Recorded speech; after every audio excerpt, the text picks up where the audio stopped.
പീരുമേട് ഗ്രാമപഞ്ചായത്തിന്റെ 8ാം വാർഡ് പട്ടുമുടിയിലും പരിസര പ്രദേശങ്ങളിലും കഴിഞ്ഞ കുറച്ചു ദിവസങ്ങളിലായി കാട്ടാനശല്യം രൂക്ഷമാണ്.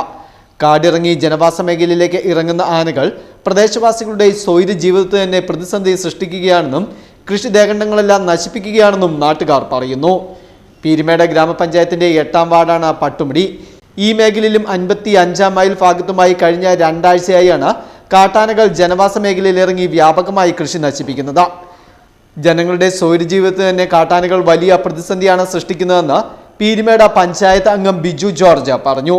കാട്ടാനകൾ ജനവാസ മേഖലയിലേക്ക് ഇറങ്ങുമ്പോൾ വനം വകുപ്പ് അധികാരികളെ വിവരം അറിയിക്കുമെങ്കിലും ഇവർ വന്ന് ആനകളെ വനത്തിലേക്ക് തുരത്തുവാൻ ശ്രമം നടത്തുന്നുണ്ടെങ്കിലും ആനകൾ വീണ്ടും തിരികെ ജനവാസ മേഖലയിലേക്ക് എത്തുകയാണെന്ന് നാട്ടുകാർ പറയുന്നു. നിരവധി ആളുകൾ തിങ്ങിപ്പാർക്കുന്ന ഒരു മേഖലയും തോട്ടം മേഖലയിലുമാണ് കാട്ടാനകൾ എത്തുന്നത്.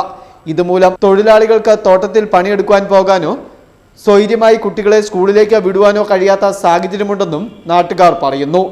വനം വകുപ്പ് അധികാരികളുടെ നേതൃത്വത്തിൽ ജനവാസ മേഖലയിലേക്ക് കാട്ടാനകൾ ഇറങ്ങാതിരിക്കാൻ അടിയന്തര നടപടി സ്വീകരിക്കണമെന്ന ആവശ്യമാണ് ശക്തമായിരിക്കുന്നത്.